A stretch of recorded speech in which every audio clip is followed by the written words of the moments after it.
Hi, everybody. It's episode 605 of PodQuest. Hey. It is Wednesday, March 18th, 2026. I am Chris. With me is just Walnut today. Yeah, I'm here. Drew is I'm out on always assignment here. doing things. Yeah, he's on assignment of feeling better. Yeah. Uh, that man likes to not feel good. All the time. He's just never feeling good. I mean, neither am I, so I get it. No, I trust I get it too, but like he never feels good. But it happens. Yeah. It's because he's out there partying every Yeah, pretty much. Pretty much. But yeah, so we're here. We've got a couple things to talk about. I'm just gonna combine these two real quick so I don't have to hit enter anymore. Yeah. So let's just fucking get right to it. Rich, what's on the agenda? On the agenda, we've got some stuff to talk about, like the Firefly announcement, the Future Games Show spring showcase that I watched, and then me and Cobb played a bunch of board games. And then Cobb started the One Piece live action season 2. So yeah, just some stuff to talk about. Nothing major, but like, I mean, we'll just get into the Firefly stuff because I didn't watch the announcement. So all I heard is that somebody, like, people were posting that, like, oh, there's going to be a Firefly animated series, which I'm like, okay, that's cool. It's an animated series. It takes place between Firefly and Serenity. Makes sense.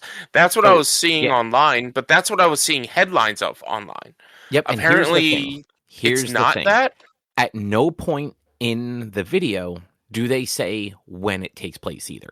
So I don't know if there was an interview after the fact that said that, or if this is just speculation on these news sites that, frankly, the news sites that cover this stuff kind of suck in a lot of ways. And they often don't do due diligence. They just make assumptions and make clickbaity headlines. But I digress. Yeah, so the actual announcement video that they posted on social media, it was Nathan So we talked about it last week. They had done those little shorts or clips or whatever where Fillion was going up to every main cast member's house and like knocking on their door, and they'd like pop up, and I think they were saying like, "Is it time?" or something like that. Yeah, it was primarily on, or it was posted on the Once We Were Spacemen podcast's social media sites, which that podcast is Nathan and Alan's own podcast that they do to talk about their careers because they've worked together a lot because they're friends. Right. And so the actual announcement on, I think it was Sunday, was Fillion talking at a camera that they posted on social media, saying that they wanted to do an animated series or whatever for Firefly. He went on to say that like the original cast is on board, the living ones, because Shepard, the guy that played the Shepard, passed away. But he also went on to say that like they got blessing from like the creators and the studio, or not the studio, the rights holder, which I want to say is 20th Century Fox, is on board. They actually have showrunners, which I'm drawing a blank now, but I want to say it's Mark Guggenheim and his wife, and I believe they were both involved in the original show, and also Mark Guggenheim was instrumental in CW's Arrowverse. So, and they have a script already for an episode, a movie. Like I didn't get into a lot of details in this video, but they have a script, but they do not have anybody producing it. So like, there's no studio signed on to make this adaptation. His request in the video was to share and like and all that stuff, the posts, to help drum up, social interaction and word of mouth of it to try and get studios more interested. And he actually ends the video with, "I'm getting ready to actually go to pitch meetings for this right now." And that's kind of like the extent of the video. So while they are working towards it, it's not happening yet. At least as of the time of the announcement on Sunday. Which is weird. Like, because I thought there was, because wasn't South by Southwest this weekend? There was something this weekend, and I'm pretty sure I saw like there was a panel with them. And so like it kind of seemed like that was something they were leading into, was like a panel or a fan panel or something. But like, to make such a big deal about something that they don't even have contractually set to go. Like, I feel ripped off a little bit, by the way they presented this, because this announcement was an announcement of, hey, we're working on it, we just got to sell it. Rather, like, you could have, especially a fandom like Firefly, you could have turned around and said, hey, we have this started, let's kickstart it, and the fans will fund it to get it on somewhere. And they could have gotten so much money from Kickstarter, and they would have been able to release it anywhere. They could have released it on fucking YouTube. So here's the problem. And like I'm assuming at least, that entire franchise is owned by Disney. Disney was not going to go to Kickstarter and fan back or whatever, crowdsource funding for it.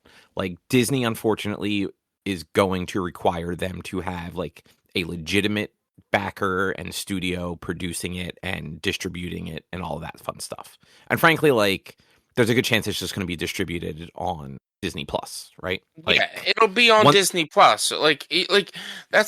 He made an announcement saying, "Hey, let people know you want this." Basically, yeah.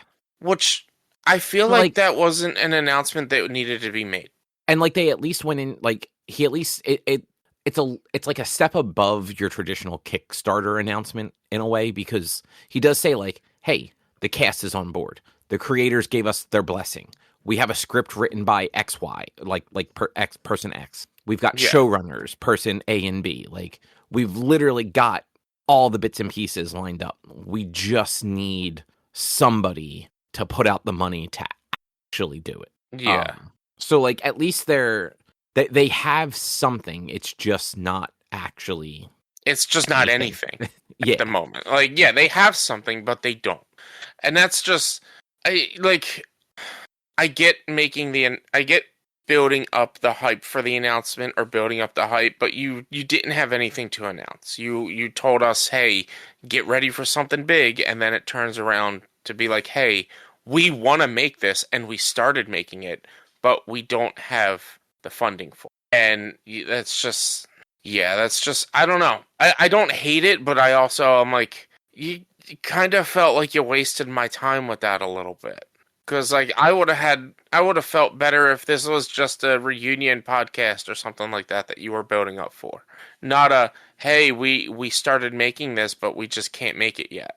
Yeah, kind of announcement. It's just a weak announcement. Yeah, and frankly, after what happened with the Buffy reboot thing, until this has been released on wherever, I am just stamping down any interest or expectations. Yeah, because like, they announced nothing. They announced the intentions of doing something without the source of doing it. And I get what you're saying with being like, Disney's probably not going to let them crowdsource it, or crowdfund it. But, like, I'm sure they could. I'm sure, like, if I'm sure they could. I'm sure Disney would be like, look, we don't want to pay for this, so if you can get the funding together, you can do it. And then the fan crowdfunding, like, there'd be enough people that would even just give $1 or $2 to make enough money to get at least one season. Yeah, and to go from there.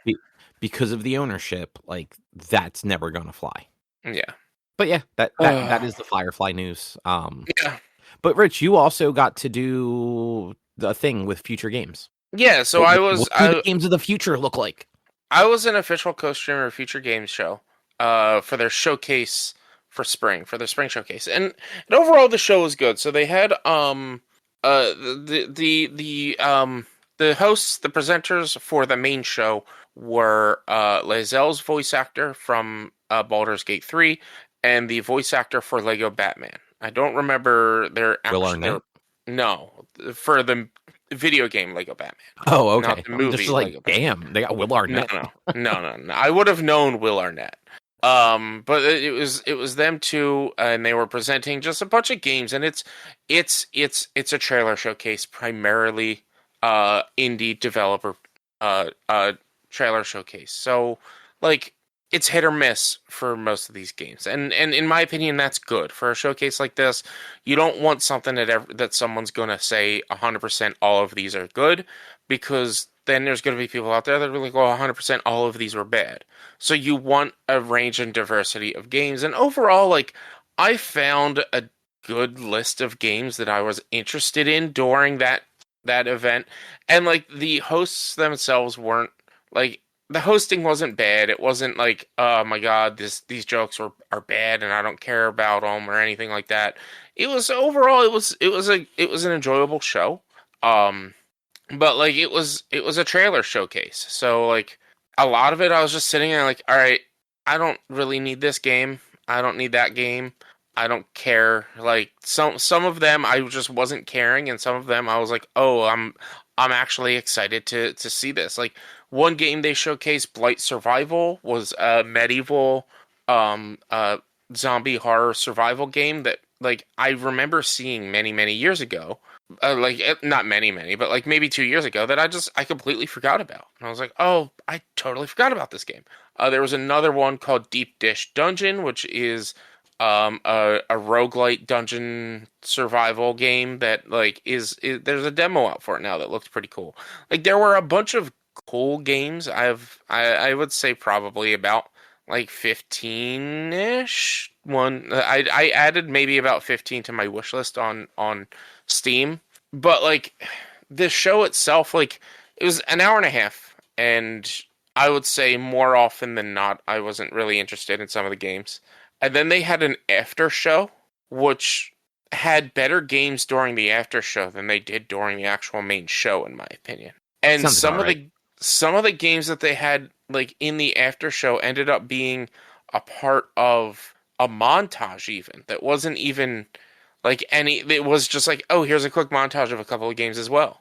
And I'm like, oh, that's what the hell, man? Like, so like, there's this game called Permafrost where it's an open world survival crafting game where you're in a snowy, wintry area. I was like, oh, that game looks cool, but it was in a quick montage. There was a game called Mariachi Legends, which I don't remember if it was in the montage or not, but it's a Metroidvania style game based, and it's using references and based off of like mariachi like style music and stuff like that, which is really cool. And I was like, oh, you don't see that often. Quite a Ride was a game that like is a psychological horror game that you're on a bicycle. It gave me very Okay. strong, yeah, it gave me very strong Pacific Drive vibes, at least the art and stuff like that. It looked really cool. Um, the categories on Steam for this is cycling, exploration, driving, psychological horror, and walking simulator. And there was what is the game that I thought was really cool when I saw it? I know I added it to my wish list. Slash Zero. You should look into Slash Zero because it looks very anime. Flash This was the Zero. Slash Zero, like the word slash is written out. It's a action roguelite adventure game, adventure platformer. It looks very anime. It looks really cool. And it was the first thing they showed in the after show. And I was like, this game was more interesting than pretty much every other game they showed in the main show. This should have been in the main show. Oh yeah, it's like a side scroller. It looks like. Yeah, side scroller, action platformer, roguelite type game. It looks really cool. It was the first game I added to my one of the first games I added to my wish list while watching the show or during the Oh, you show. can request access to the playtest. Yeah, I could. I should try that. I should. But yeah, overall it was a good show. The after show was weird because they had two hosts. I don't even know their names. I don't remember their names, but they were going all throughout. Um, where's the Golden Gate Bridge? That's San Francisco. Fran. That's San Fran, right? Yeah. They were going all around San Francisco and its areas, and it's like immediate area. They had like a shot of the Golden Gate Bridge at one point. Um, but like you can obviously tell this was filmed over the course of like 2 days because the hosts changed their clothes throughout scenes, and they were jumping back and forth with different clothes throughout each scene. And I was just like, that kind of took me out of the immersion of the show because it was supposed to be like they were going throughout San Fran and showing this stuff during SG GDC, which I don't Also, really. I just looked it up. The actor you were trying to think of before, pretty sure it's Troy Baker. No, it was not Troy No, Baker. No, I can hold on. Let me pull up the email. I just found a picture of the host. Maybe it's from an old year. Oh yeah, I'm sorry. This was 2023 because Google image search is a piece of shit. Shy Matheson. Huh. Devora Wild she voiced Lizelle, and then Shy Matheson who voiced Lego Batman. Interesting. Yeah. Um, but yeah, so like they were live the Future Game Show live from GDC Festival of Gaming was the after show, and that was like supposed to be them live at GDC, but they were going all around San Francisco, and like at one point he was wearing a PT shirt, the next point he was wearing something that definitely wasn't a PT shirt because it was white, and I'm like, that oh, he changed clothes. Oh, this isn't supposed to be live. Like they said this is supposed to be live, so it was a little weird. Like I gave them, they asked for feedback, and I let them know, like, make sure your hosts wear the same clothes during their live Yeah. performance. Like that took immersion out of it a little. But yeah, overall it was fine. There were a few games that I was just like absolutely no about. A few games are like I was like, you know what, I don't see the point of this type of game anymore. Like, so there are a type of games I'm calling them. I mean, the game is literally called Gate Guard Simulator, and I'm calling this. There's a type of games that you can basically call Gate Guard games, where you are investigating people coming into where you're going, and you have to make sure they are supposed to be where they're supposed to be. And like I talked about it a couple weeks ago with there was a zombie game that I played a few weeks ago. And there's a bunch of them. And like when Gate Guard Simulator showed up, which the game isn't even out yet, but it's a medieval version of this. I'm just like, I think we have enough of these games. Like my response to Gate Guard Simulator was, we have enough of these games. I don't think we need any more. And then there was like there's this game called Clean Up the Earth or Clean Up Earth, which is a very cool idea. A cool thing the developer is doing. It is a solo or co-op PvE-esque experience. There's no actual enemies or anything. But it's up to 25 players per map or whatever. And the more you play, the more you spend your time cleaning up the world that you're in, sucking up trash and dirt and whatnot, and then getting rewards for it to repair and fix the planet. And the more you clean up, based on the work that people do, the developer is going to donate a portion of their funds or something like that to environmental restoration advocacy groups and things like that. However, like Cool.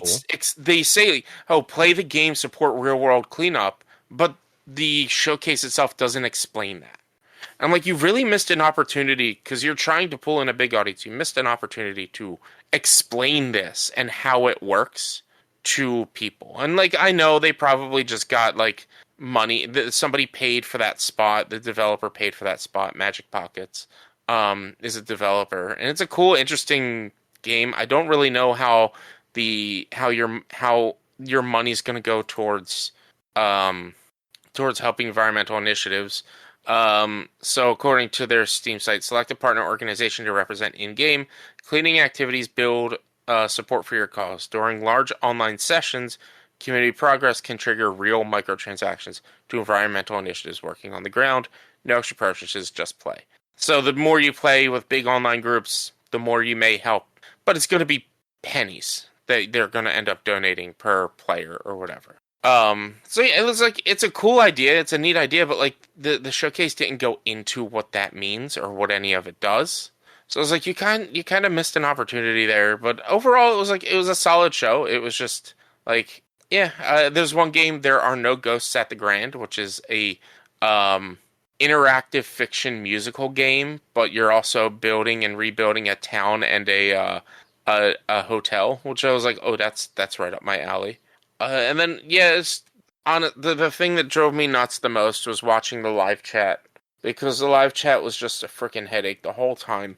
People Aren't they go to these, always? they are, and it's like, you have to realize, you have to understand, you're going to the Future Games showcase for spring, like releases coming out post this spring, or within the spring or within the next couple of months, and there was the first thing people were shouting were like, where's Ready or Not? There's a game called Ready or Not that's out, and they're supposed to be getting like a big update for it. And the showcase had the update information. And it's just like, ready or not, ready or not, ready or not. Where's ready or not? How long for ready or not? It's like, bros, first of all, this is an hour and a half long showcase.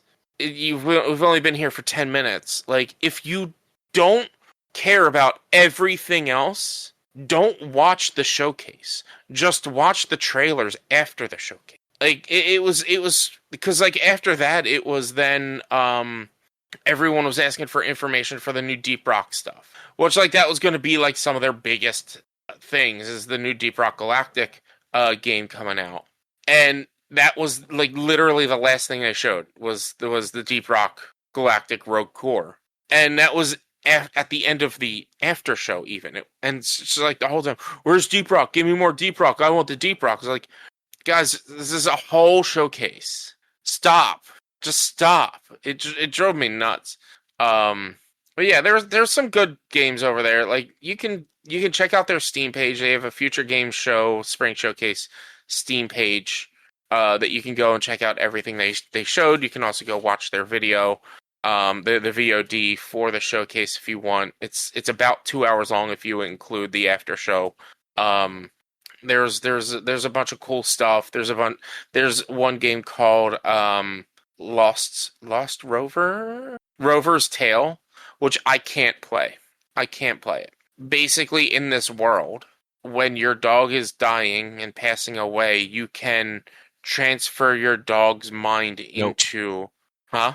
Nope. We're just gonna... Nope. Just let me... You can transfer your dog's mind into a rover, like a space rover, like a Mars rover, and then send them off into space to help explore space. No, if I'm putting my dog's mind into something, I want to keep my dog's mind in that something and keep it with me. I'm not sending it off to space to help somebody I don't know.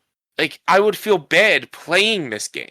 It does look adorable. It is on my wish list, but I don't think I'll ever be able to actually play it because it's just you're moving around in this rover trying to I guess colonize a new planet or something. I don't really know. Yeah, it's a cute tale, but also at the same time, like, why would I put my dog's mind into this thing and not get to keep my dog? I wouldn't want that. I wouldn't want that for my dog, because then my dog will be like, I won't go home to my human. And then I'd be sad. And then eventually I'll die, and my dog will still be a robot and not know what happened to his human. It's just too sad. But also, it looks incredibly... I agree with you. It looks incredibly adorable, and I kind of want to play it as well, just to see how it goes. But yeah, there's a bunch of new games. There's a bunch of games going on there.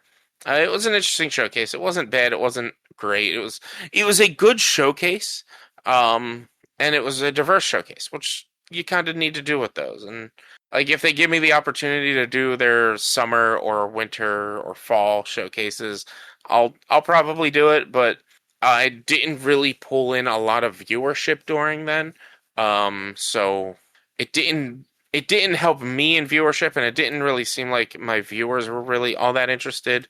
I did post about it a lot on Discord, and no one really responded to it, so we'll see what happens. I think it's one of those, like, for one, like to my knowledge at least, like, it's not doing the co-streaming doesn't like present you anywhere. Like, it's really just something that you are, like, let's say, legally allowed to, even though, like, I'm sure there's people that do it that aren't supposed to. You don't have to. As long as, like, I am allowed to, because I'm an official co-streamer. I was allowed to present the whole thing without having to have too much commentary over it. Like, but like normally, like, if they were to try to hit me with some sort of copyright strike, I'd be like, well, you allowed me to do this. You gave me the co-streamer tag. Whereas somebody who didn't get the co-streamer tag, like, if they didn't, when it comes to content or like reaction content and stuff like this, you need to react to it the whole time. And if you're not reacting to it the whole time, you need to cut out the times where you're not reacting. Yep. So what? Yeah. Kind of where I was going with that is, for like anyone's audience, if it's not a show that necessarily has what their core audience is into, like, I can't imagine it would increase viewership. But like, say you got like just going big, like you got like Summer Games Fest as like a co-stream, you'd likely have some people pop in for that because that's the bigger one, right? Like that's the one Yeah, that is like almost certainly going to have some announcement that the broad majority of people are going to be into. Because yeah, I I remember historically the Future Game Show was similar to like the PC Game Show, and it would happen the week of E3, and it would be kind of between the major ones, like between like Sony and Ubisoft or something. And it would basically be the ones that everyone just turned off. Like none of the major sites did like co-streaming. You'd have like IGN and like GameStop would do like a little like recap of them, but they weren't doing like the talks over or like the analysis of what was shown at them because compared to the other stuff, they didn't really matter. I think now that we're living in a post E3 world and a lot of these things are like branching out and doing them at different times of the year, that there's definitely there's different interest and they're able to kind of fit themselves in places that they didn't before, and I think that's actually kind of cool. yeah. And it's nice because a majority of the people that were like collabing and whatnot in this Discord that they had for this, like a lot of them are smaller streamers, so it is a way to connect with and collab with smaller streamers. But and this is just nerds being nerds, like and like the Discord itself is not very active. And it wasn't very active leading up to the show. And I tried to like participate in conversations from time to time, and it seemed to only ever really be active when I wasn't able to be there, That's about right. like during the weekends and stuff like that. And so like nerds are not the most social people. Um, I will say one thing that I disliked the most about the showcase was the fact that they did have Monster Hunter stories on there. Not to talk bad about Monster Hunter stories, but more so the fact that they had a AAA developer in this showcase that was primarily indie developers. Like you really did they didn't need this. They didn't need it. And like I'm sure maybe like some of the other games on there might have been a little bit like not necessarily indie but just bigger developer in general. Like I remember seeing Blight Survival during one of the showcases for like around E3 a couple years ago. I think it might have been the PlayStation or the Xbox showcase. And then they had the game Hello Sunshine, which is where you're following the giant robot, and I remember seeing that in a bigger showcase. But like you didn't need Monster Hunter Stories to be here, which Stories Yeah. comes out in like 2 weeks or in Is like a it month. is it like Stories 3? Stories 3, yeah. You know what? I hadn't actually even heard that was a thing. I'm not Yeah. surprised it's the thing. I just haven't heard about it. Yeah, which it comes out it's already out. It released Oh, the 13th, so it literally released the day after the showcase. And it's like you didn't need to push this because it's Monster Hunter, it's Capcom. You already the people are going to get it doesn't need more views. Like you probably could have spent that time showing something else. Um Also, like one of the games that they showed on their main show was Killing Floor 3 because there was there's an update coming out for it. Killing Floor 3 is getting trash reviews. It's mixed reviews at this point on Steam. But it's not doing very good, and it's like, all right, well, you could have pushed that back to like the after show or something else, and put something a little bit more interesting or more popular or bigger in the main show, because this game's just it's not hitting like Killing Floor 2 did, which Killing Floor 2 like people love and are all about that game. I forgot the Killing Floor was even a thing. I'm going to be honest with you. I Yeah, remember it now that you mentioned it, but have not thought about that game in a long time. yeah. And then there's just like again part of the whole idea of me saying like Gate Guard Simulator was, do we need any more of these games? There was a game called We Gotta Go, which is similar to like the Repos and games like Repo and Lethal Company, where but like this one is like it's a horror game, and the more scared you get, the more likely you may poop your pants, and you're trying to get out of this haunted house and get to a bathroom before pooping your pants. And I'm just like, do we really need this? And then oh god, what was the Dungeon Experience? The game is called the Dungeon Experience. Look it up if you want, but I was horrified by this trailer. I hated it. I I think thought that's it enough was. to not look it up. I'm going to be honest with you. It's not even horrified by the fact that like it was scary, horrified by the fact that like it just it is like it's a level of potential humor and art that are just not me. Like at one point your character is talking to Table Man, who is a man on all fours with a glass pane on his back because he is a table. What? Yeah, at one point during the trailer, a crab comes on screen and has real human teeth. I was just like, nope, no, I checked out. I checked out immediately. I'm like, look, this is supposed to be a funny, silly game, but this humor is beyond me. This is beyond me humor. Like, it gives me early, early friggin' Nickelodeon style humor and like 90s Nickelodeon humor. Um, with Like Ren wasn't and there Stimpy, kind of? no, like wasn't there a show where it was an orange? Like it was a literal orange and like I don't know, man. What? Just go to Steam and look up the dungeon experience. It's just yeah, it's not my thing. I was like nope. Just like nope. Don't need this. Don't need it. Oh man, I just the autoplay. I don't like it. Is this the same people that did High on Life or whatever? Published by Devolver. I don't think it's the same people that did High on Life because High on Life 2 or High on Life is that was the Rick and Morty guy game, Yeah, right? yeah, The Justin something or other. High on Life 2 just came out, so no, it wouldn't be that. Right, yeah, I don't. Just even just the very first thing you see when the video auto plays, I already don't like it. So yeah, not for me. Yeah, yeah. I was just like, yeah, no, no. But yeah, Any other so that standouts? was. I mean, not really. If there was a way I could share my wish list, I would. I thought about doing a video about my like the games I wish listed from the show, and I still might. But like not specifically. And it's been a week, and I can't directly remember the games that I was liking because at this point, I apparently liked a game or wish listed a game called Void Hunters, which as I'm like looking at screenshots and shit, I'm like, did I just fall for a Raid Shadow Legends?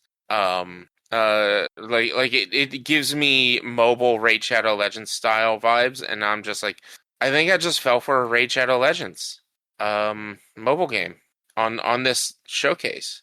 Funny. But yeah, no, like there's nothing really else stands out. Maybe Distant Shore, which looked like this weird parkour platformer, 3D first person platformer game, which looked pretty cool. But Okay. yeah, I may do like a video about like my top 10 or my wish listed games. Adorable adventures. You play as a baby boar. His name is Boris, and you have to learn how to use your nose to reunite with your family after a forest fire.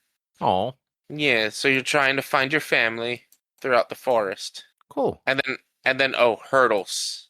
Uh which is you play as a magical dog zooming around Violet landscape using evolving arsenal of abilities to explore, solve challenges, discover secrets. So like that doesn't entirely explain. I'm pretty sure this was the one where you're in the afterlife and like you're a dog who has passed away and is trying to find his family in the afterlife, but you get all these adorable puzzle solving abilities. And it looks just so cute. So maybe that one as well. But yeah, there like I said, there's a bunch of good and then a bunch of just not so good. Which I feel like any of these showcases, even the big ones, like Yeah, that's just yeah, that's how it's gonna go. Maybe some of these games appeal to somebody, like you know what I yeah. mean? Yeah, it's a trailer showcase. At one point or another you're going to come across something you don't like and you're going to come across something you do like. It's not everyone, and like I said, that's good. It's good that there's diversity. It's good that you didn't like it all. Because if you didn't like it all, it means that somebody else did like what you didn't like. Because if you liked it all, the chances of somebody else also liking it all are smaller. So you need diversity in a show like this. Yeah, definitely. Yeah. So So how about board board games. games? Yeah, let's go to board games. We played some board games. Yeah, we did play a couple board games. The first one we played was Sushi Go, which you know It people know Sushi Go, I'm sure. it offends me that this was your first time playing Sushi Go. Like it blows my No one mind ever that brought it up. I can't. I mean, it's just hard to believe that you'd never played Sushi Go before. Just because like I'm pretty sure I own it, and I know my brother own. I know so many people who I've own it. never played board games with your brother. That is true. He does not invite people over to play board games. Yeah. But this was back when like he was still friendly with people. So like because this No, was like we got just by happenstance, like we just like I've never actually played board games with him. yeah. But yeah, so Sushi Go is I mean I guess you could say it's a classic. It's like 10 years old. How old is PAX Unplugged? Like 2017 or 18. Yeah, so almost 10 years old. Because I believe we found that at the first PAX Unplugged. Okay. Well, you know what? I'm curious. Let's Google, see how long it is. But I thought it was fun. So I think with some of these games like that, like Sushi Go or really any of those party-esque games, I tend to discount them just because they're kind of hit or miss.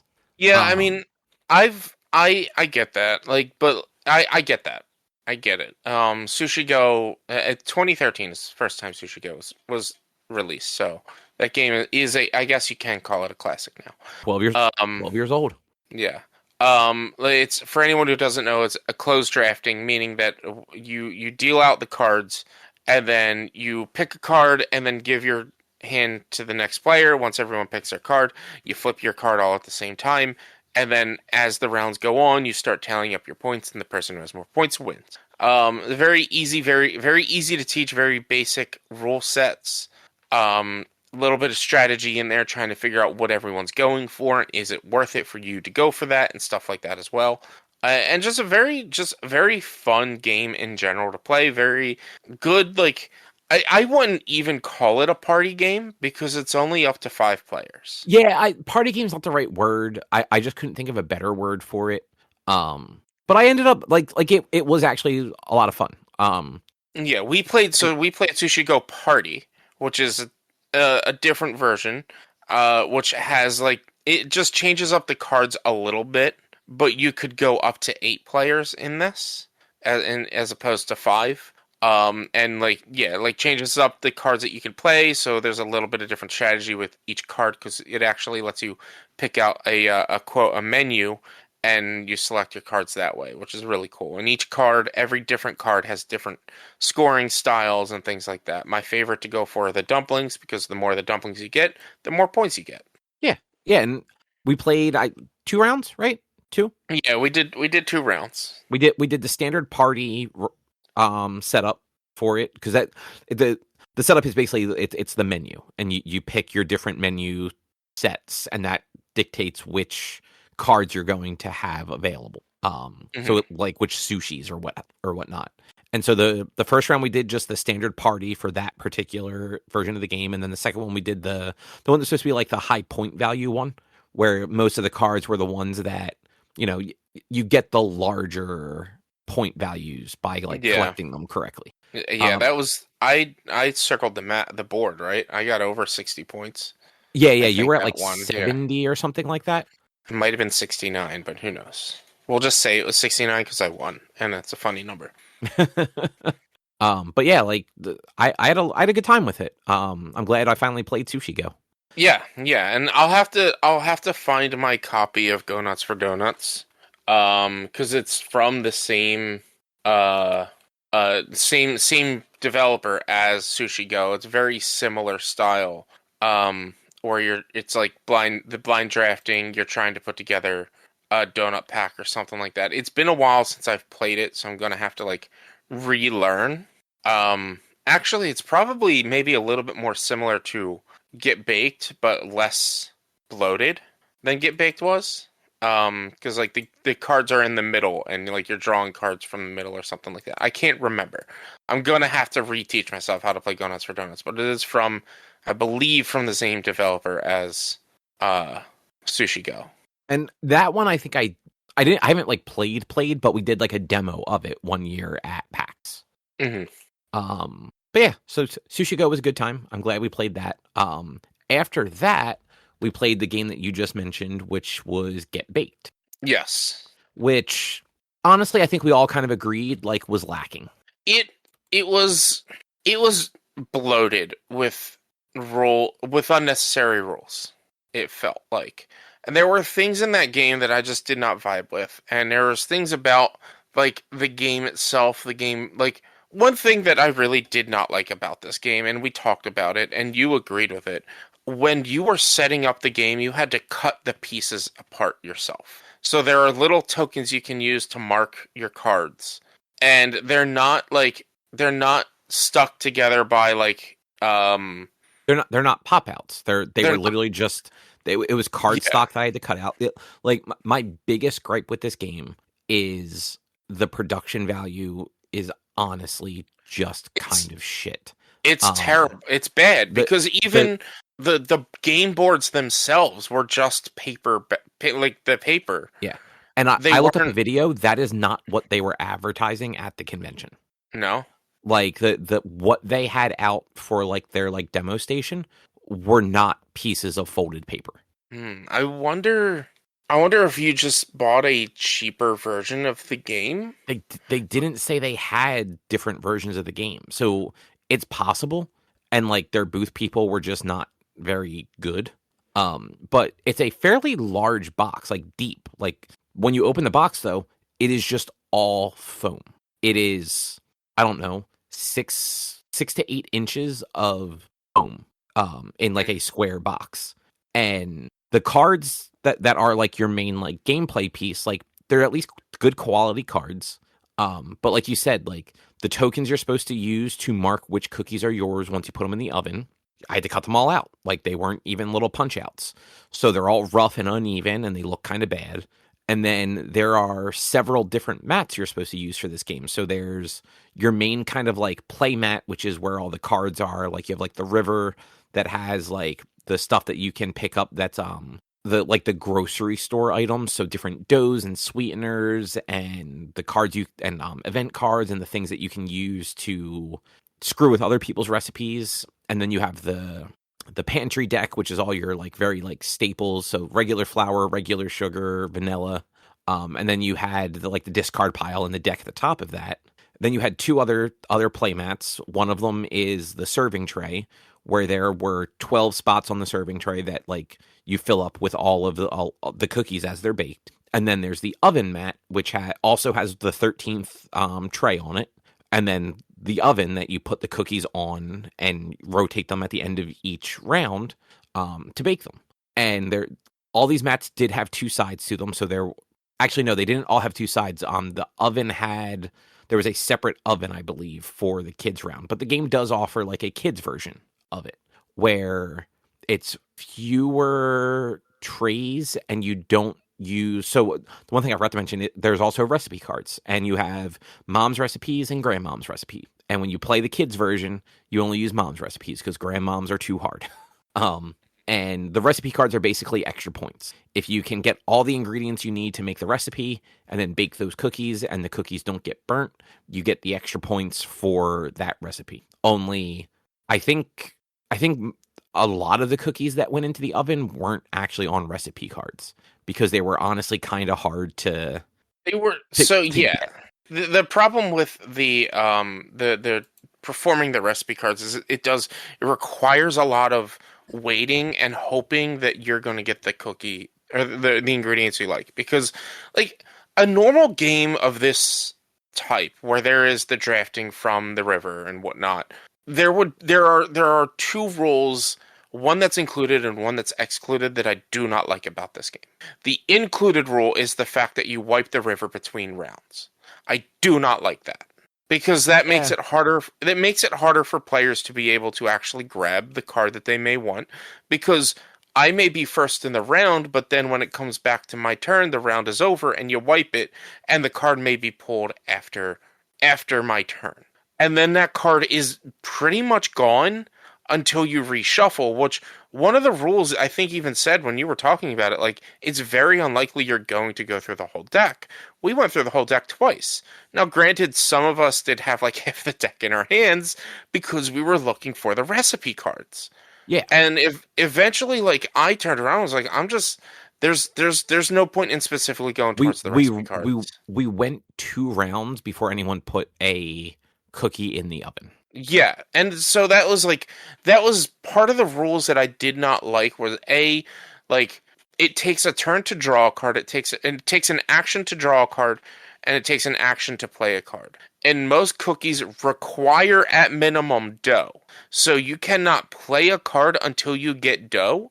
And like there's only so much basic dough that you can get to where then you're going to need to get specialized dough.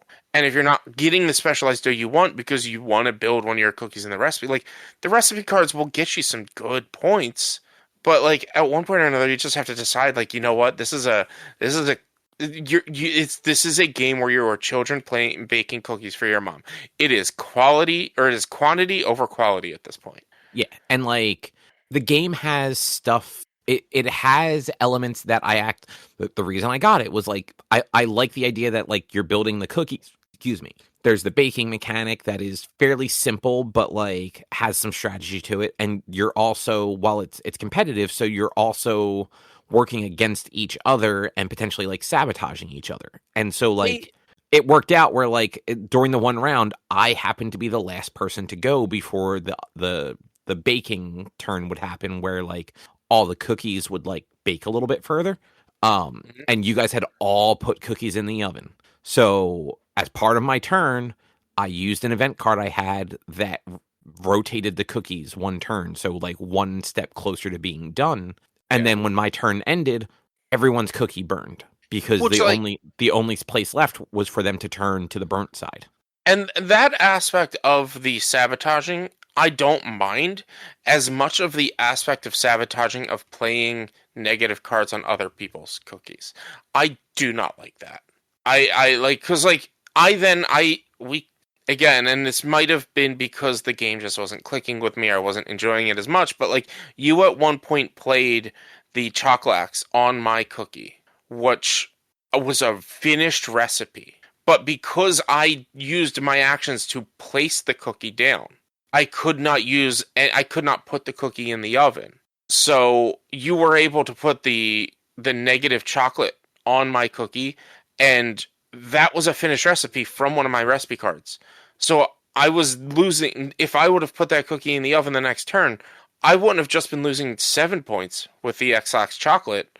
I would have been losing 30 points because of the bonus points I would have gotten from the recipe. And that's just like, that killed everything. Because then I'm like, well, now I have to look for one specific card to take this ingredient out of my cookie to bake it properly. Or just bake it and get the game over. And I ended up waiting for that one card, which we had one left in the entire deck Yeah. because that card is only used so many times, and the event cards, once used, don't get put back into the deck, which is another rule I don't like. That Because one I actually didn't mind. Like my biggest complaint were like some of the like the action economy of it.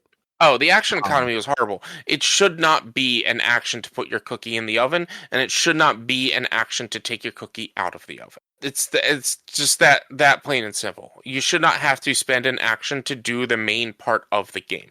The action should be building your cookies so and pulling the cards. I would argue having to spend an action to take it out, I think is okay.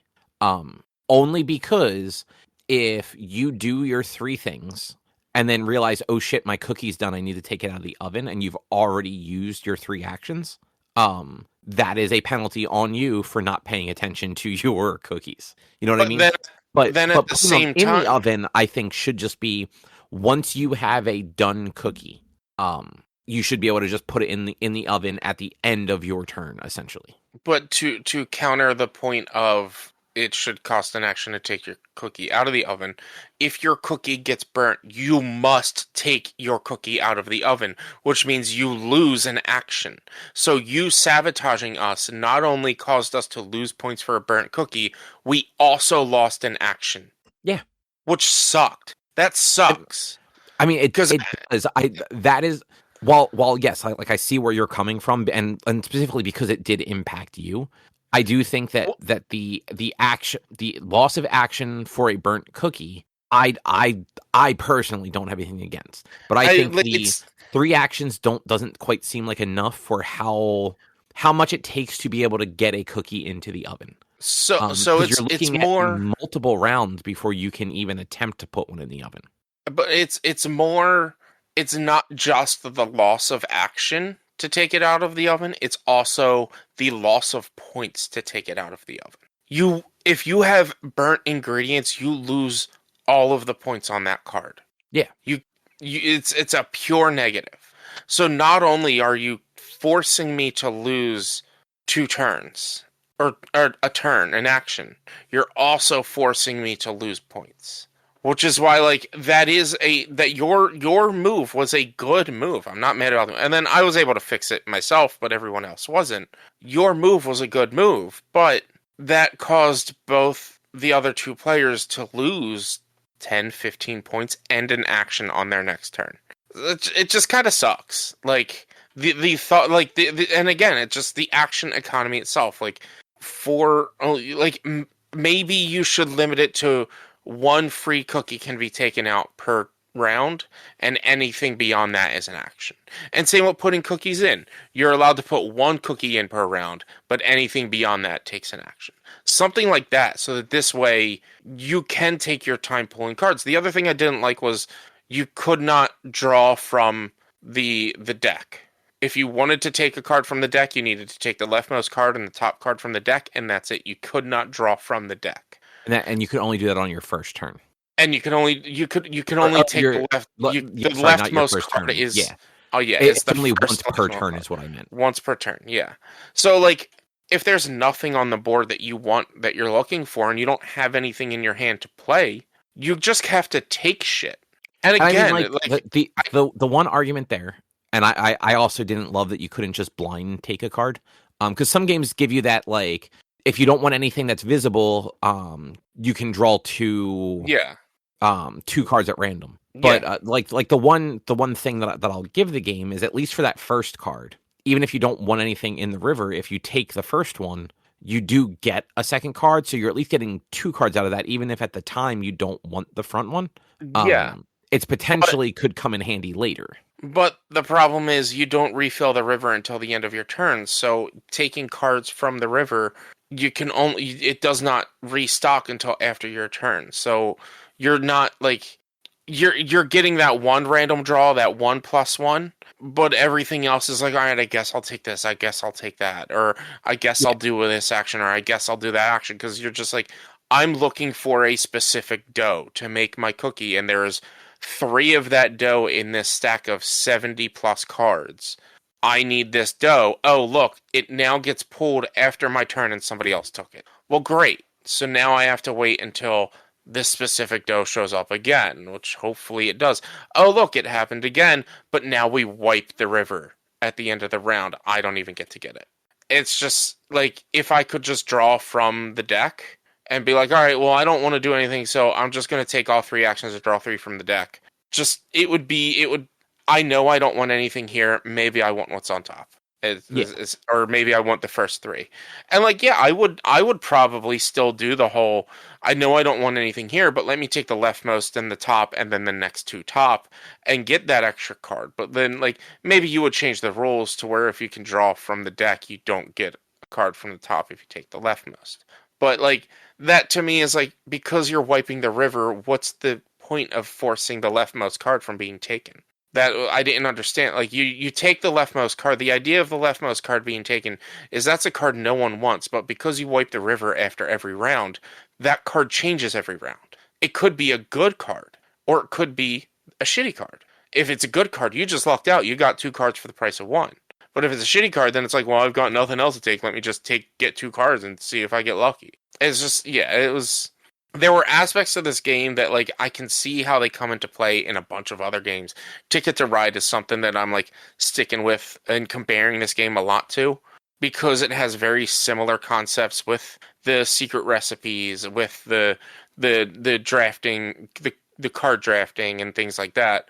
But there was just too much about it, and like the action economy was just too poor. Also, yeah. like, what was it? You are allowed to draw like good the good thing is you don't lose points for drawing a recipe card. Like you don't lose points if you don't complete a recipe, so you could just freely draw recipe cards and hope you get something good. Or you can swap out recipe cards between rounds. And like maybe I should have just drawn more recipe cards to see if I could have gotten something better, but again, it's the limited resources that come into play in this game. Yeah, it just didn't click with me. Yeah, like we kind of said it on Saturday after playing it. Like, I feel like it's the type of game where if we sat down and sort of like agreed on some like house rules, we could make it fun. But Yeah. there are so many other games that we all own that why bother, unfortunately. Yeah. Yeah. But we did play one other game. We Yes. played Mountain Goats, I believe it was called, right? Yes, we got Mountain Goats, and we also played the Big Mountain expansion from Mountain Goats.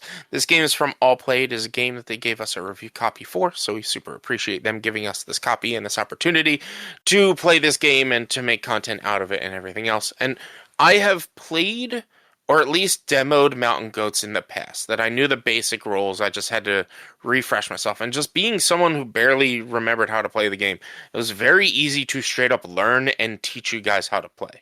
Which that's a lot of what All Play does, is they try to make games that are accessible and fun for both the casual and the more experienced board gamer, games that are family friendly but not necessarily made for kids and stuff like that. And this one was good. It was I guess what is this a dice pool game, I guess is what you would call it. Yeah, I guess that kind of makes sense. Let's see what Board Game Geek calls it. Because that'll help us. Dice, math, numbers, dice rolling. I guess you could call it a dice pool game, but it's really just 4 die, so it's not really a dice pool. Basically, the game is you roll 4 die, and then you do a little bit of math to combine those numbers into numbers of 5 or greater. So if you rolled a 5, you can count that as a 5. If you rolled like 2 3s and a 1, you can count that as a 6 and a 1, or a 7 in total. And based on what you roll, you can then move your mountain goat up the mountain based on those numbers. So if you rolled 4 5s, you could go up the 5 space 4 times. The goal is to get to the top of the mountain. You reach the top of the mountain, you get a token for that space. Then if somebody else gets to the top of the mountain, they knock you back down, and then they start taking the tokens. If you roll a number while you're at the top of the mountain, you just get to take a token. So if you're at the top of 6 and you roll 3 6s, you get 3 6 tokens, which is 18 points, because each token is worth its number in points. If you can get all the way across the board and get to the top of the mountain on each spot of the board and collect a token, you can then collect a bonus token. The first person to get there gets a specific bonus. Second person to get there gets another bonus. And you can collect multiple bonuses. Then with the Big Mountain expansion, it actually adds to the game where it makes it up to 5 players as opposed to 4. And you can roll higher than a 10. So if you decide to combine your numbers to an 11 up to 24, I had to do the math real quick to figure out what 4 6s were. Between 11 and 24, if you decide to combine your die rolls to get up to that number, you can take a mountain goat from one of the other mountains, any of the mountains, and place it up in the big mountain. With that, And yeah, this game, I will say real quick, like this game was very simple, but it was fun. Like it was yeah, just you just quickly roll the dice, see what you can do, pass on. Like yeah, it was a quick, very fun, just casual game. Really easy to teach, really easy to learn and play. That's what All Play does. They have generally during each PAX they have their big booth, and then they have their side area, which is where they do all their interviews and things like that. And they have just a bunch of quick, easy. Like one of them is Kabuto Sumo, which is like you're trying to knock tokens off of a platform by putting your token up there, and it's like each token are different size circles and stuff like that. And they have a bunch of just like, again, like family friendly, quick to play, fun to play games. But yeah, with the 11 through 24, what you do is when you combine your die for that, you take one of your mountain goats and you place it on whichever spot you rolled. So say you rolled enough for 15. Say you rolled 3 5s and you got 15. You decide to combine those. You take one of your mountain goats off the mountain and put it up the big mountain. Now, it doesn't specifically say you can't move that mountain goat back down, but at this point, why would you? So that goat is now scoring at a 15. So if somebody else scores higher than you, then when it comes to scoring at the end of the game, it based off position of goats who gets scored for what in that spot. So if you scored the highest, you get the highest amounts of points. If you had 3 goats in the up on the mountain and nobody else does, you score for 3. You score for the highest, the second highest, and the third highest, stuff like that. But you're taking a goat off of the small mountain to go to the big mountain, which is why I would argue if you put a goat on the big mountain, you can't put them back down, because that was the kind of sacrifice you were making. So you lose a spot on the small mountain. You lose your 9 or your 8 or your 7. So we didn't start doing that until like one of the tokens were completely gone. And 10 has the least amount of tokens. Once all the 10s were gone, we started using our big mountain rolls from our 10 goats, which just makes sense. It's a good strategy. The game ends if you have 3 sets of tokens all gone. So like 8, 9, and 10 are all gone. Game ends and you score up. Or if all of the full set bonuses are gone. Once all the full set bonuses are gone, game's over. You finish up the round and then you tally up points. Yeah, and I think like it definitely made sense that none of us moved up top right away.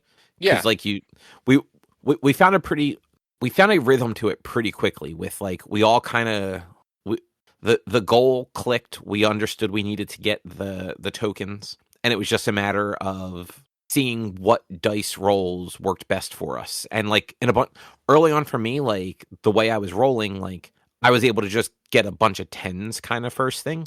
yeah. Which, like, for better or worse, like, it gave me, 30 points, but, like, it was also one of those, like, I was not getting anything on the other tracks. I mean, I think it was, like, my first, second, and third round, I had at least 1 or 2 5s each round, which I took that, and I moved my 5 goat up pretty high very quickly, and then by the time we were done with it, I had at least 5, I think, 4 or maybe 5 or 6 5 tokens, because I was just like, I kept rolling 5s early on. I was like, well, let me just, like, it's easy points at this point. Oh, I rolled 3 5s, let me get 15 points right there, and like just let's rack that up and then figure out what's next, or let's get 2 points of 5 and then combine the other 2 die to get something else. And that's the point of the game, is try to optimize and climb the mountain yourself, and try to climb each mountain properly, and try to just figure out the points. But it's like, it's also very hard to, like, you can't really strategize against someone in this game, which makes it fun. It's more of just like a race to the top with yourself and less of a strategy against someone, because you can't, like, really the only strategy would be, oh, I'm this close to the top and this person who may have more points than me is closer. Let me knock them down. Let me get to the top and knock them down if they're up top. Or this person who I know has a ton of points, let me try to roll higher than them on the big mountain and try to beat them up there. Stuff like that. Like, you can't really strategize against each other. It's more of just what works for you, which is it's a really cool concept of a competitive game that doesn't push too much negative strategy, I guess, is the way to say it. I don't really know how to say it. Yeah. No, but yeah, I agree with that. Yeah. It's competitive without being, like, cutthroat. Yeah, there you go. That's the word. That's the word. And it's easy setup. There's just cards 5 through 10 that you line up, and then there's the tokens, and then the mountain goats, and then it's a really cool game. You can only have 1 mountain goat on each number, on each set of numbers. So like if you're playing as the red goat, I can't remember what the colors were. But say there was a red goat, which I think there is. If you're playing as the red goat, you can only have 1 goat on the 5s, 1 goat on the 6s. You can't move them around unless you're moving them up to the big mountain. But that was just the expansion. You don't need to play with the expansion. The base game is fun in and of itself. So what would it take us? No more than 25, 30 minutes to play it? If that. Yeah, it was definitely a quick turnaround. Especially after, like, again, like, Get Baked was long, and yeah, it was nice to have, like, something that flowed pretty quickly. Yeah, our recording is 36 minutes, so no more than 35 minutes for us to play. Yeah. And that's including Yeah. you like explaining the game and everything, I believe, too. Maybe. Yeah, probably. Yeah, I don't fully remember how. Like, I think I explained it and then I hit the record button. But we Okay. might, and we got started pretty quickly. I scrolled like a minute in, and yeah, we're or even 50 seconds in, we're getting rid. But it's only like a half hour. Yeah. Yeah, it was a good And that time. was this because it was our first time playing. So once, uh, So um, I will say, yeah, like, it went quick enough. I did not think it was a half hour. yeah, exactly. It felt quick. It felt quick. And so that video is going to come out in 2 weeks, not this week, next week probably. Nice. Um, I have to edit it still, so I'm going to try to do that on Friday. I forgot to ask you to turn down or turn off the audio of the TV so that it's Oh, shit. I didn't even think about that. yeah, it's fine. That's on me because I realized that as I was on my own, I was like, shit, I should have asked them to turn off the audio. So I need to listen to it first and see how it goes, and if it's noticeable of what's on the background, which honestly I don't think it would be a big deal.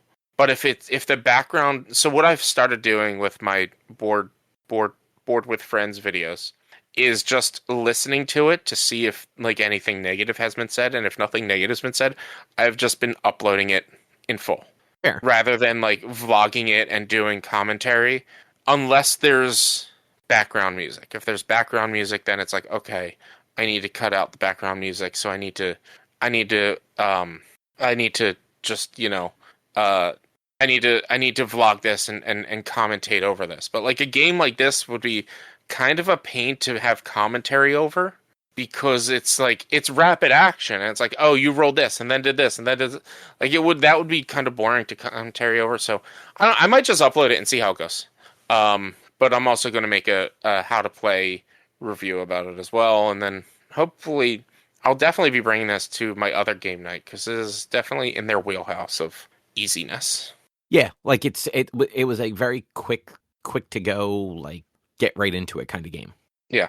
And like anyone could play it. Like it didn't really require any like deep thinking or planning or really even strategy to get started. Like strategy kind of comes like once you're into it, I would say. Yeah, it comes once you're into it. It's like, all right, what am I gonna go for? Am I gonna like at the beginning of the game, like I said, I kept rolling those fives that I was just like, you know what?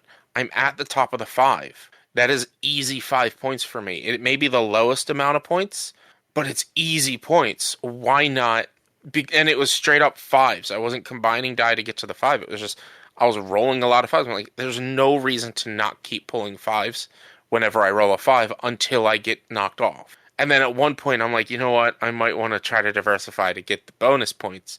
So let me try going up more and ignoring the five as off. And yeah, and I think was it Matt ended with 100 points on the dot. I was 84, and then you and Erica were in the 60s or something like that. I can't remember, but yeah, it's a good game. I enjoy All Play's games, and I'm gonna have to ask my friends because I believe they bought some games from All Play for the next time we have a game night. If I can record and review those, if we can play those, and I can record and review them, because the more I do for them, the more they'll do for us, kind of thing. Yeah. Yeah, and I started to say I had muted because I thought Ben was about to bark. I definitely lost that one. Because I never, by the time like we had like the bonus point stuff done, Mm-hmm. I was not getting dice rolls nearly good enough to get up to the top mountains. Yeah. And the one time I did, I think Erica was already on that one, so I couldn't go on that one. Yeah, I don't recall if I actually climbed the big mountain. I feel like you got up there for like one. Yeah, I was playing. What was I playing? Was I playing the black? Yeah, I was playing the black goat. I'm trying to have the video run to see what's up there. Orange and yellow are up there by 29 minutes. No, I think it was just Erica and Matt were up there. Yeah, I think what happened to you is you didn't get a bonus token. No, I did. I got the last bonus token. Okay, you got the last bonus token is what it was. Yeah. That's what happened then. You got the last bonus token, so you got, I think it was like 4 points for the bonus. Whereas like what saved me was I think I got the second bonus token, which was 10 or 15, something like that. But yeah, it was a good game. But yeah, besides board games, Cobb, how is One Piece Season 2 so far? It has been absolutely delightful. Yeah, I heard nothing but good about the first season, so I think after I'm caught up with Bleach, I might watch that. Yeah, I and might wait until season two. Is it all up yeah, or it's all because it's on it's on Netflix? Netflix. Yeah. Yes. So we're about halfway into season 2. Hmm. So it's 8 episodes. And actually, I want to say I want to say we're actually 5 episodes in. So I think we just have the 3 last episodes, which I'm pretty sure like everyone knows Chopper's in this season. I'm pretty sure Chopper is going to be in one of the next 2 episodes. And I'm excited Mm. because Chopper's adorable. He's the little reindeer dude. Yeah. I was gonna call him a Um, bear or a monkey for a second, so I'm glad I didn't no, say he's a anything. reindeer. He gets very offended when you call him other things. Well, I've never Um, watched One Piece, and to be honest, I'm gonna be 100% honest. Watching Bleach has been hard. So I don't think I'm ever, and this is cutting out the spoiler or fillers and shit. Has been hard. Has been a tough thing to do just because anime at that time was very slow, yeah. and so like Oh yeah. And I trying mean, to yeah. the thought of watching One Piece like as of right now, if I were to try to watch actual One Piece, it would be at most 1 to 2 episodes a day. I could not binge that. Yeah, no, and I get that, and I will say, like the live action is actually a wonderful way to kind of experience the early Hmm. series, at least so far. It's pretty streamlined. It moves fairly quickly. The first season, so like One Piece is broken up into like arcs, like any anime. Yeah. Yeah. And like the opening chapter saga, whatever, is the East Blue, and that's kind of the introduction to like the core the original core crew of the ship. So Luffy, Zoro, Nami, Sanji, and Usopp. Hmm. That's also where like they get their first ship, the Going Merry, and kind of like form those initial bonds, and you kind of like learn who those characters are. And then from there, and that they cover all of that in the first season, and then from there they move to the Grand Line, which the Grand Line is like the first of like the big adventures where like the Grand Line is where like all the pirates are. Like that is where that is where everything happens. And it's not an easy place to get to. The government and like the Marines and all have easy ways to traverse between the North, South, and East Blue and the Grand Line, but pirates especially do not, because it's basically, they explain it in the live action. There's what they call the calm belt that kind of like separates everything. If you sail into the calm belt, there's no wind. You're just going to stop sailing. And then sea kings, which are essentially like sea monsters, like krakens and shit like that. It's their breeding ground, so they're just going to come destroy your ship and eat you. So there are like these like treacherous paths to get into the Grand Line, and that's kind of what this season has been so far. It was them going through Reverse Mountain, and they did Laboon, which is the whale that everyone loves. And then they got to introduce Baroque Works, which is kind of like the first like villainous group they deal with, and that's where characters like Nico Robin show up and Vivi and stuff like that. So like they're introducing all these other characters into the show. Hmm. And one thing that I think it's actually really cool that they're able to do this is there are things in One Piece that happened 600-700 episodes in the anime, but that is referenced, or not referenced, but like that calls back on things that happened in the first 100 episodes, let's say. That they're able to actually make those things kind of happen and relevant where they would have been. So in the first season, they introduce a character that is really important later on that you find out has a direct connection to Luffy. Since you're going to watch it, I'm not going to spoil it. But this character in the anime isn't introduced until post Enos Lobby, which is like 300 episodes in, I'd say. Hmm. But they introduce him, I think, in like the first 2 episodes. They don't introduce like kind of like everything about him then, but it's still like, okay, yeah, no, this makes way more sense. This character's just Oda, the creator, hadn't thought about this character yet. Like it was, 8 years before this character was created by him. But now they're able to like, oh no, he would be around right now, so he's there, and In the second season, they're doing similar. There's a crew member that joins the Straw Hats much later, probably and again like the 300 to 400 episode range, that has a direct connection to when they enter the Grand Line. And in the initial run, like what in the anime and the manga, when the Straw Hats enter the Grand Line, you hear about this other pirate group, and you kind of hear their story. But it happened 50 years prior or whatever. You never actually see them. When they do like flashbacks, it's kind of like just the generic like character designs. But then, in 300 episodes later, you find out that like, oh no, this guy that they just met, he was one of those pirates. Like his entire story has been trying to get back to where that story originally started. And it's like, actually, it's one of the more heartbreaking stories in the show. And they were able to introduce him in like episode 2, not to the crew, but through these flashbacks. And it's not like a major introduction, but it's still just they're able to think that kind of far ahead now. And I thought that was really cool because like retconning stuff in the manga and the anime is fine, but like being able to do it like early on like this, just kind of, for you, it's not going to mean anything, but for the fans, it's like, oh shit, that was him. Like, he's right there. But aside from that, like, this has got to be the best live action adaptation of an anime.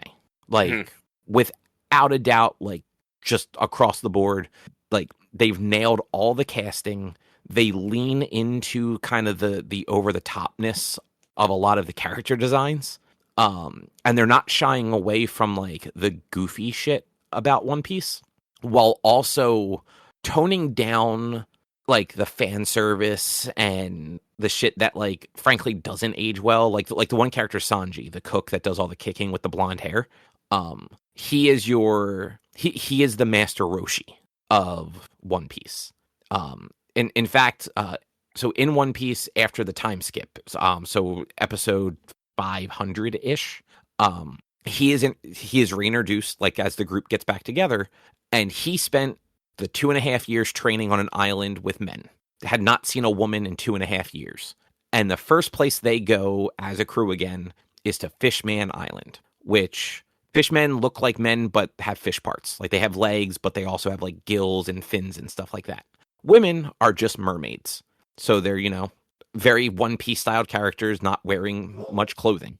And that entire arc is this character freaking out, explosive nosebleeds, and then there's an entire arc where he is in a coma because he has lost too much blood. And it's stupid and it's gross and it's unnecessary.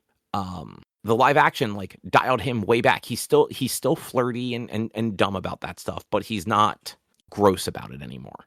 Like it's not his entire fucking personality, which makes the character way more interesting in my opinion, because he has an actual personality while still being like a flirty guy, and then like so this season, like I mentioned, like they introduced Baroque works, and those characters all look spot on. I was shocked at how well they casted Robin. Like she looks like the only difference is in the anime, specifically the character has blue eyes and the actress doesn't. But like otherwise she looks dead on like the fucking character. It's crazy. And like the core cast all seems really into it. And like some of them are actually fans of the series, which helps. But yeah, it's been so good so far, and I'm so glad that like they're doing this and they're doing it right. Yeah. I've seen stills and things from the show, and one thing that like there's anime design on characters and I'm like, all right, that's a cool design. Like there's a character who has a bandage on their face. But then I've seen the stills of that character in the live action, and I'm like, that you overdid that. Maybe underdo it a little bit. Huh? Was it a black guy? I can't remember. Probably. So it is so the bandage, if it's who I think it is, the bandage is supposed to be there, and it's supposed to be kind of over exaggerated because he gets a very small scrape in episode before, and then acts like it's this mortal wound that he has to cover like his whole face up with it. But yeah, I mean, and that's the thing, like they do kind of lean into the over the top character designs. There's one guy when they get to an island called Whiskey Peak, which I want to say is episode 3. That he's got like a very traditional like wig hairstyle, like 1700s like Parliament wigs, like the white wigs, powdered wigs. That's the word I was looking for, with like the weird curls and everything. Only it's huge. Like he's got like these like 3 big curls on either side, but it's like the curls are bigger than his head. And like in the anime, it looks weird, but kind of like almost just like it fits. In real life, it's like that is the dumbest thing I've ever seen, but they went for it, and that's kind of cool. Yeah. The one character bit or like aesthetic that I do think is a little weird is sometimes they lean into them dressing very like modern, like Zoro, the sword guy, like he has just been wearing sneakers in a few episodes. Mm-hmm. Luffy in one episode was kind of wearing like a baseball jersey. Yeah. And like none of it like stands out and makes it like pulls you out of the story, but it's also just a little bit like, oh, that's weird and kind of silly. Yeah. But yeah, it has just been fantastic, and like they're nailing a bunch of stuff almost like word for word, like frame for frame from like the anime and manga. And from what I've read online and stuff like that, it's actually like some of the cast is actually pushing for some of this stuff specifically. Like, so the actors that play Nami, the girl with like the orange hair, and Zoro, the swordsman, are both fans of the series before ever being cast. I actually saw online that apparently Zoro's actor, he skipped a bunch of like promotional stuff they were supposed to do, like the press tour stuff, because he found out there was a One Piece trading card game tournament happening, and he wanted to go play in it. Mm-hmm. Nice. Yeah, but like he pushed for, there's a specific scene with Zoro, in I think the first episode, where he's trying to buy new swords, and in the anime, he finds a sword that is like quote unquote cursed, and the person doesn't want to sell it to him, so he's like, well, let's see like what's stronger, this curse or my like luck. And he like throws the sword in the air and holds out his arm, and the sword falls and like just misses cutting him. And I guess they weren't going to do that in the live action, but the actor like pushed for it, and they did it, and it looked fantastic.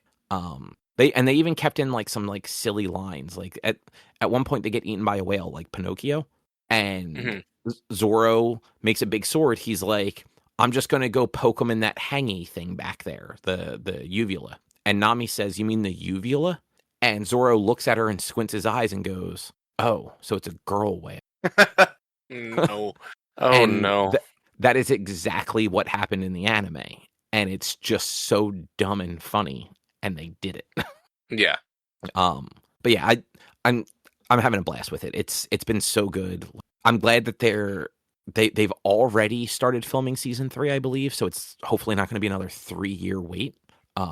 But I'm assuming season 3 is going to be Alabasta, which should be cool, because that was kind of like the first big like single story arc. I don't know, have you ever seen the scene where it's the whole crew on the boat and they're all holding up their hands with like their backs to like the camera, essentially, with like the X's on their arms? I don't think so. Probably not. Well, literally, we have like a wood carving of it down in our downstairs living room. Mm-hmm. That is like one of like the big emotional moments from like the end of that arc. And it's very famous in the series. Yeah. So like I'm excited to see like how all that stuff plays out. Okay. Nice. But yeah, it's been fantastic. I highly recommend it. It's a show, like I said before, you watching it with no real knowledge of One Piece, you're just going to have fun because it is goofy and fun and adventurous and all that fun stuff. For fans, there's so much like attention to detail and care put into it.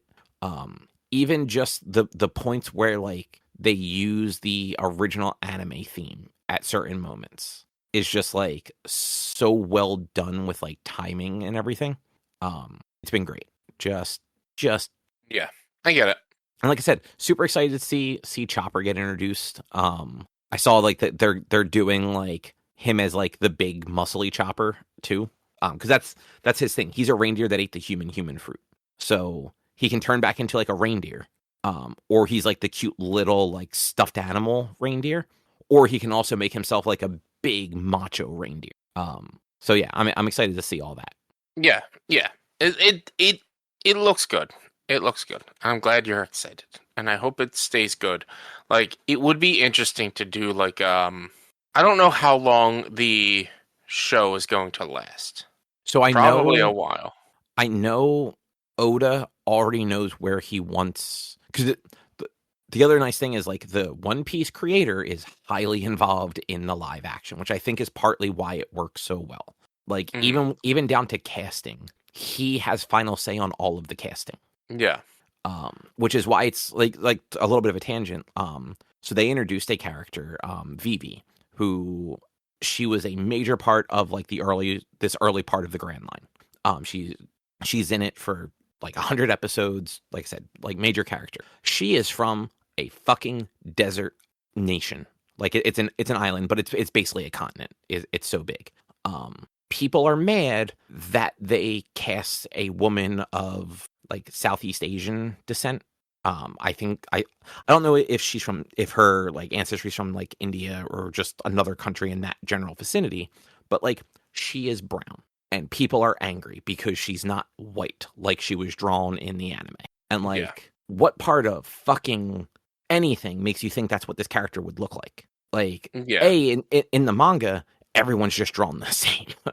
And like I feel like no and here's the other thing. I don't remember anyone complaining that Usopp was drawn as a black, or not drawn, was cast as a black man, even though in the anime he's pretty fucking white.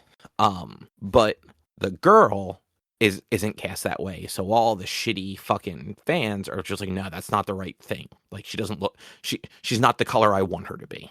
Yeah. To the point where like apparently like the cast defended her and got death threats about it, and it's like, guys, like literally the creator fucking approved this. Like, why the fuck are you so up your asses about it? And like, she's been in like 4 episodes so far. She's doing a wonderful job. Like, Yeah, she was maybe the perfect casting for the role. it's nerds being nerds and just no, it's not even nerds being nerds. It's racist being racist. Yeah, Um, exactly. and it's if the lead character in an anime moot show isn't either Japanese or white, they're going to be mad. Yeah, And it's just, exactly. whatever. Shut up, shut up. You shouldn't be watching this because yeah, yeah, that's frustrating. But yeah, so I'm wondering if they have a plan of how long this live action series is going to go because obviously they can't do all 2,000 episodes, but I So, wonder it would be a fun experiment to watch it straight through and then start watching Bleach from where this lets off, or not Bleach, watching One Piece from where it lets off and see if I still get like if I regard the anime as good as it is. yeah, and I think like the anime, like I said, like a lot of the live action is just straight out of the anime. Like it works really well.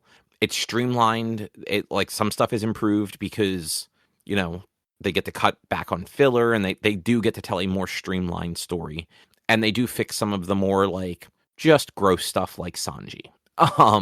My hope is that they get through Enos Lobby with the live action.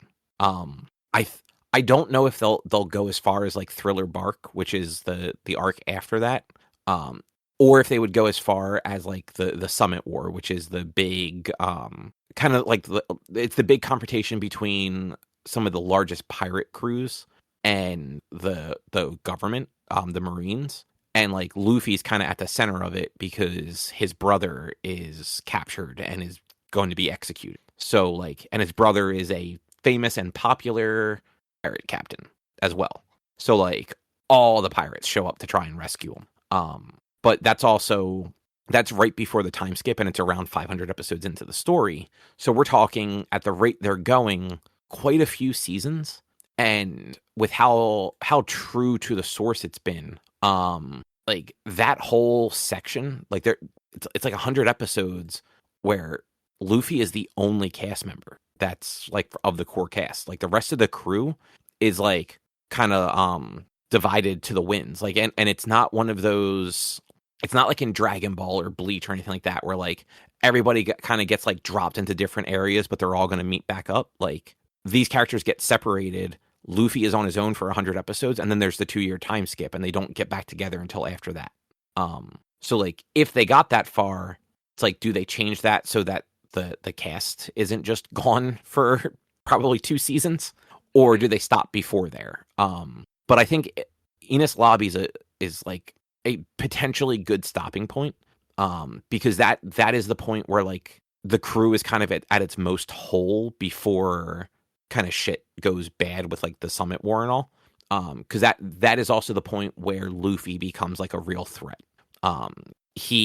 It'll be years if you ever get there. He declares war on the world government, to save his like one of his friends. Yeah. And like that would be a cool thing to see in live action.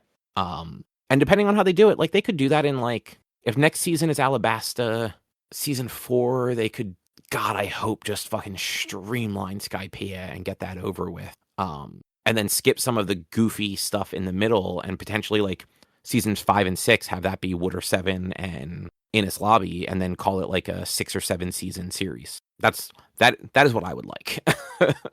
We'll see if you get it. Hopefully you do. Who knows? Yeah, and at this point, like, as long as Skypiea isn't the final fucking season of it, I'll be happy. Skypiea is they teach their fucking pirate ship how to fly, and they go into the sky and explore literally sky islands, like islands in the sky that are inhabited by people with little angel wings on their backs. And it's not a bad arc, but it's right after Alabasta, which was such a good arc that it really does feel like it just kind of grinds a lot of stuff to a halt. But who knows? Like, because they're streamlining and everything so much and making things flow so well, they could probably make that one flow better. Because it does just feel like a very long arc in the grand scheme of things too. And the villain's kind of lame. But yeah, live action One Piece has been delightful. Hopefully we're gonna watch another episode tonight. If all goes well. Yeah. I'm 10 episodes from Thousand Year Blood War. Nice. I'm halfway through the Fullbring arc, and it's just the pacing in the early 2000 in those 2000s animes in the late 2000s, early 2010s, that just like it's hard to binge.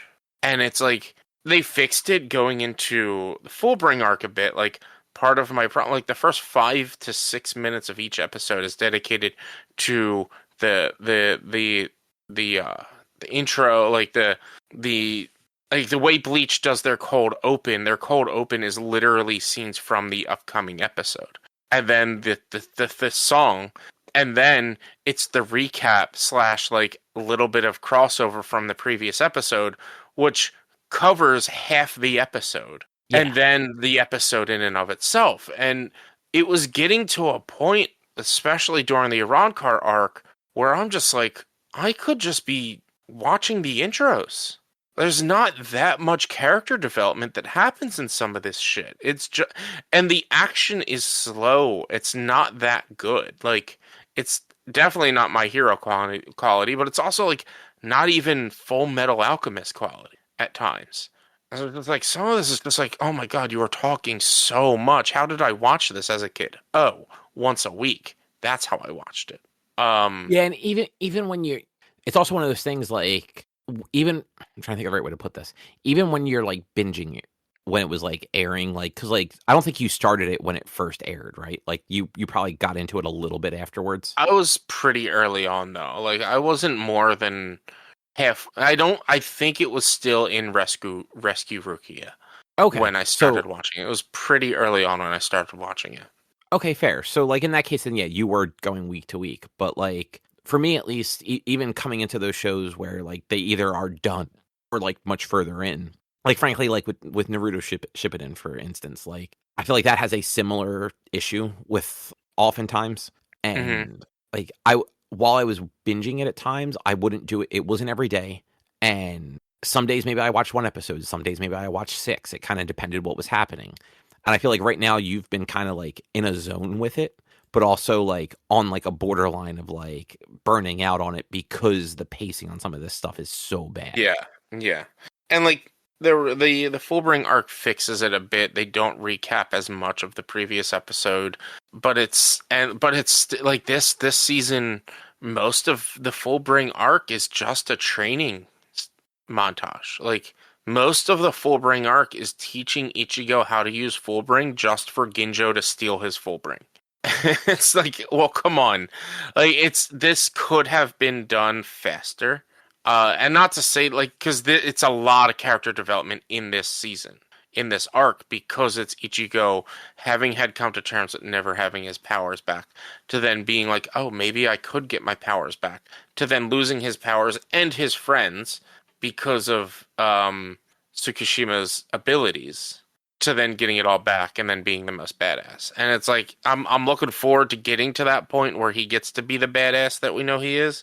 Because like to be honest, he wasn't really that badass throughout the series. You sent me that thing where like he only won like 12% of his fights or some shit like that. I can't remember what it was. Without like plot armor. Yeah. Yeah.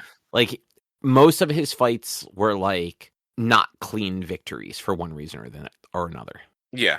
But like at the same time, like a lot of when his fights are good, they're really good. Like the rescue Rukia stuff. Like his fight against Renji, really good. His fight against Byakuya, really good. Like that whole section. Like unfortunately, his fight against Kenpachi is just like it's kind of slow because it's just him learning how to like talk to his sword and stuff at that time. And it's like, well it's that, and like he just got his ass handed to him by during a bunch of fights that like he won, but like he shouldn't have been able to beat Kenpachi. Like no. Let's be real. And like I did not like the Fullbring arc really at all. Like I thought the whole thing was pretty fucking bad. I didn't like the characters they introduced.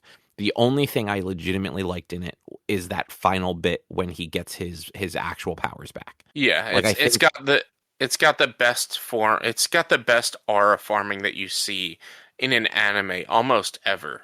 Yeah, like that whole section, it just has all of like the character moment hype stuff. Like from him getting stabbed through the back to realizing that he was getting his powers back to all the captains and vice captains that showing up, and like breaking off to go help with the fights.